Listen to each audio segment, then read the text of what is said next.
سلام سامعین، Urdu crime thriller کی اس دنیا میں ہم آپ کی میزبان ایلیا آپ سب کو خوش آمدید کہتے ہیں۔ پیش خدمت ہے شاہی نقارہ کا چیپٹر 13 آگ۔ دوسرے دن حمید اپنے پلنگ پہ پڑا رات کے واقعات پہ غور کر رہا تھا۔ اسے اپنی الجھن کا وہ لمحہ اچھی طرح یاد تھا جب وہ نادانستگی میں ایک گہرے تالاب میں جا گرا تھا۔ وہ اس وقت سوچ رہا تھا کہ اگر اسے تیرنا نہ آتا ہوتا تو اس کا کیا حشر ہوتا، اور اگر اسے اس درخت کی شاخ نہ مل جاتی تو وہ کنارے ہی پہنچ کے ڈوب گیا ہوتا، کیونکہ وہ دلدل تھی۔ کمر تک تو وہ یوں ہی دھس گیا تھا۔ کتنی خوفناک دلدل تھی۔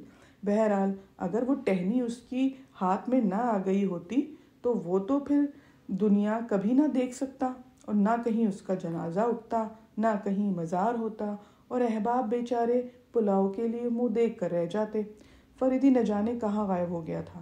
کیا ان لوگوں نے اسے پکڑ لیا تھا؟ حمید خود کو کوس رہا تھا۔ اس نے شروع سے ہی اپنا اطمینان کیوں نہیں کیا تھا؟ اگر اسے اس وقت یہ معلوم ہو گیا ہوتا کہ فریدی ٹیکسی میں نہیں بیٹھ سکا تو وہ کبھی اس طرح نہیں بھاگتا۔ اس کے خیالات کی رو اچانک یدراج گڑھی کی طرف مڑ گئی اور اسے فریدی کے قول کی صداقت پر کچھ یقین آنے لگا۔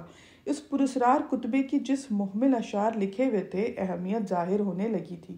اس کتبے کے لیے شعبہ تواریخ کے ایک لیکچرر کا قتل ہو گیا تھا۔ اسے اور فریدی کو پکڑنے کی کوشش کی گئی تھی۔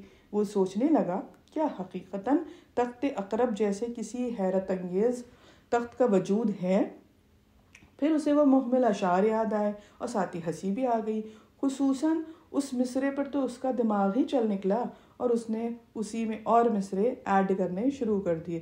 بچھو پر الو بیٹھے گا، الو پر گدھا بیٹھے گا، گدھے پر مرغی بیٹھے گی، مرغی پہ بلی بیٹھے گی، بلی ککڑوں کو بولے گی۔ وہ غسل خانے سے آ کے ناشتے کی میز پر بیٹھ گیا، لیکن اس کا دل کسی چیز میں نہیں لگ رہا تھا۔ بس اس کے ذہن میں بار بار یہ سوال آ رہا تھا کہ فریدی پہ کیا گزری۔ ناشتے سے فارغ ہو کے وہ صبح کا اخبار دیکھنے کے لیے لائبریری کی طرف جا رہا تھا کہ ایک نوکر نے اسے ایک تار لا کے دیا۔ تار کا مضمون تھا، فوراً آؤ، ایک نئی مصیبت، سہولت مرزا۔ حمید سوچنے لگا، یہ نئی مصیبت کیا ہوگی؟ کیا وہ بھوت جمیلہ کو اٹھا کے لے گئے؟ لیکن پچھلی رات کے واقعات کے بعد اب وہ انہیں بھوت تو نہیں سمجھ سکتا تھا۔ پھر ان محمل اشعار میں بھی تو کسی نقارے کا ذکر تھا، اور وہ بھوت بھی کسی نقارے کو ہی تلاش کر رہے تھے۔ کچھ دن قبل حمید ان سارے معاملات سے بری طرح سے بیزار تھا، لیکن اب جب کہ فریدی اس طرح غائب ہوا تھا اس کی کاہلی کے لیے یہ بات سم قاتل ثابت ہوئی۔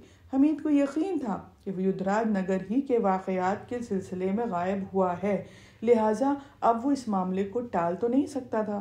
اس نے فوراً ہی ایک ملازم کو تار کا جواب لکھ کر دیا۔ سہولت مرزا کو وہ اپنی روانگی کے متعلق تار دے چکا تھا۔ اگر فریدی کا خیال نہ ہوتا تو وہ کبھی بھی ایسا نہیں کرتا، لیکن وہ اچھی طرح جانتا تھا کہ فریدی اس معاملے میں بہت دلچسپی لے رہا ہے۔ اسی رات کو وہ یدراج نگر پہنچ گیا۔ سہولت مرزا خود اسٹیشن پر موجود تھا اور بہت پریشان تھا۔ فریدی نہیں آئے؟ اس نے سب سے پہلے یہی سوال کیا۔ وہ پھر بتاؤں گا، آپ یہ بتائیے کیا بات ہے؟ آؤ باہر چلیں، گاڑی کھڑی ہے۔ کل رات کو استبل میں آگ لگ گئی تھی۔ کس طرح؟ خدا بہتر جانتے ہیں۔ جمیلہ بری طرح جل گئی ہے، خدا اس کے حال پہ رحم کرے۔ جل گئی؟ حمید چونک کے بولا، کس طرح؟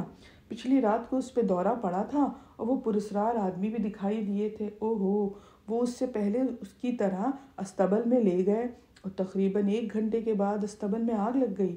بدقت تمام جمیلہ کو اندر سے نکالا جا سکا۔ وہ تو کہو کسی گھوڑے کے پیروں تلے روندی نہیں گئی۔ اور وہ آدمی؟ حمید نے پوچھا۔ وہ نہ جانے کہاں غائب ہو گئے تھے۔ اس کے علاوہ اور کوئی بات؟ اور تو کچھ بھی نہیں۔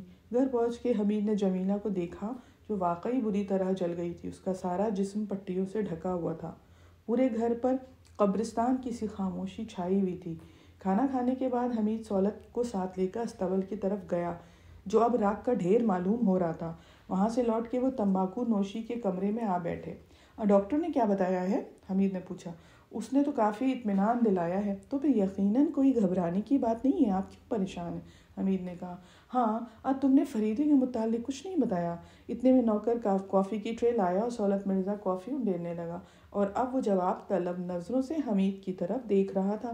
حمید نے فریدی کے متعلق بتایا۔ ارے تو کیا حقیقتاً کتبے یا ان اشعار میں کوئی خاص بات تھی؟ لو بھائی اب ایک دوسری الجھن کہ فریدی پہ کیا گزری۔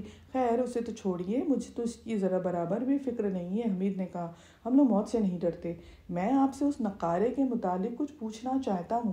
نقارہ؟ کیسا نقارہ؟ وہی جس کی تلاش میں وہ پراسرار آدمی استبل کے چکر لگاتے تھے۔ سہولت نے کوئی جواب نہیں دیا کہ ارسلانوس آ گیا۔ وہ اس وقت بہت سنجیدہ نظر آ رہا تھا، چہرے پہ وحشت کے آثار بھی نہیں تھے۔ آج جمیلہ کیسی ہے؟ اس نے پھر پوچھا۔ حمید پہ اس کی نظر پڑ گئی۔ اوہو آپ ہیں؟ اس نے حمید کی طرف مسافے کے لیے ہاتھ بڑھایا اور دوسرے ہی لمحے میں حمید کے ہاتھ کی ہڈیاں جیسے کڑکڑا گئیں۔ وہ احمد کمال آفندی کہاں ہیں؟ اس نے حمید سے پوچھا۔ احمد کمال فریدی کہیے، حمید نے ٹوکا۔ ارے وہی، نہ جانے کیوں مجھے اس کا تو یہی نام یاد رہتا ہے۔ ہاں بھائی سہولت، جمیلہ کا کیا حال ہے؟ پہلے سے تو کچھ بہتر ہے۔ حمید نے محسوس کیا کہ ارسلانوس دوسری طرف منہ پھیر کے مسکرا رہا۔ سہولت مرزا فوراً ہی اٹھ کے باہر چلا گیا تھا۔ اب حمید نے ارسلانوس سے کہا، آپ جمیلہ کی کیفیت سن کے مسکرائے کیوں تھے؟ دیکھو فرزند، میں تمہیں ایک بار سمجھائے دیتا ہوں، مجھ سے ایسے لہجے میں گفتگو مت کرنا۔ تو استبل میں تم نے آگ لگائی تھی؟ کیا بکواس ہے؟ میں جانتا ہوں کہ تم لوگوں کا تعلق محکمہ سراغ رسانی سے ہے، لیکن اس کا مطلب یہ نہیں ہے کہ تم شریفوں کی توہین کرو۔ خیر میں سہولت مرزا صاحب کو آپ کی اس معنی خیز مسکراہٹ سے آگاہ کروں گا، شاید انہوں نے دیکھا نہیں تھا۔ تم نے پھر وہی بکواس کی۔ اچھا تمیز سے گفتگو کیجیے، حمید بگڑ کے بولا۔ بیٹا اگر جان کی خیریت چاہتے ہو نا تو جتنی جلدی ہو سکے اس گھر سے نکل بھاگو، ارسلانوس نے کہا۔ کیوں؟ حمید چونک کر بولا۔ سہولت نے جو کھیل شروع کیا ہے اس دوران میں تم لوگوں کا وجود تو اسے برداشت ہی نہیں ہوگا۔ کیسا کھیل؟ وہی کھیل جو اس نے میرے بیٹے کے ساتھ کھیلا تھا۔ میں کیا جانوں؟ آؤ میرے ساتھ، ارسلانوس اس کا ہاتھ پکڑ کے کھینچتا ہوا بولا۔ وہ اسے عقبی پارک میں لے آئے جہاں بت نصب تھے۔ سہولت بڑا لالچی آدمی ہے، وہ کبھی نہیں چاہے گا کہ اس کی دولت کسی دوسرے گھر میں جائے۔ جمیلہ 3 لاکھ روپیوں کی بلا شرکت غیر مالک ہے۔ او میرا بچہ، میرا بیٹا، سہولت کی ہوس کا شکار ہو گیا۔ ارسلانوس کی آواز بھرا گئی اور وہ چہرہ چھپا کے بچوں کی طرح سسکیاں لینے لگا۔ حمید کو تو اپنی عقل ہی خبت ہوتی معلوم ہونے لگی تھی۔ وہ تو یہ سمجھ کے آیا تھا کہ شاید ارسلانوس سے 2 ہاتھ کرنے پڑیں، لیکن یہاں تو معاملہ ہی الٹا تھا۔ حمید الجھن میں پڑ گیا کہ کیا کرے، کن الفاظ میں تسلی دے، پاگل آدمی ہی ٹھہرا۔